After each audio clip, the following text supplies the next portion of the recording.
কিছুটা প্রবলেম তো হবেই আগামী দিনে, আমি যেটা দেখতে পাচ্ছি।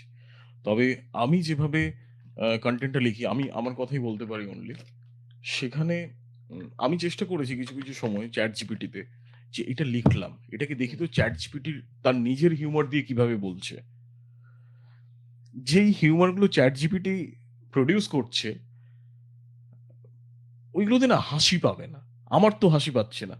আমি জানি না মানে ওটা আমি নিজেই কানেক্ট করতে পারছি না, তো ওটা আমি এড করব কিভাবে আমার ভিডিওতে?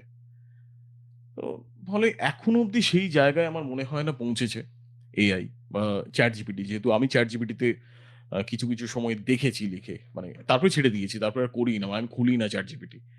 যে দেখি তো এটাকে অন্যভাবে এই লাইনটাকে অন্য কোনোভাবে লেখা যায় কিনা। তো ChatGPT সেটাকে এমনভাবে প্রডিউস করছে যে যেখানে আমার মনে হচ্ছে না, না আমার লাইনটাই বেটার। মানে যেভাবে এগোচ্ছে টেকনোলজি, আর আমরা টেকনোলজি আর পলিটিক্স এর বাইরে নই কেউই। কিন্তু এই দুটো জিনিসের আমরা কেউ বাইরে নই। এই দুটো জিনিস নিয়েই চলতে হবে আমাদের। আবার সাথে এই যে টেকনোলজি, আমি তো ইগনোর করতে পারব না। যা কিছু করছি আমি আজকে, টেকনোলজি না থাকলে আমি পারতাম না। আমার কাছে যদি একটা মোবাইল ফোন না থাকতো, তো আমি তো কনটেন্ট ক্রিয়েশন করতে পারতামই না। কোনোভাবেই সম্ভব হতো না। তো ফলে আমার মনে হয় আগামী দিনে আ কনটেন্ট ক্রিয়েশন এর ক্ষেত্রে কিন্তু একটা প্রবলেম হয়ে দাঁড়াতে পারে এই এআই।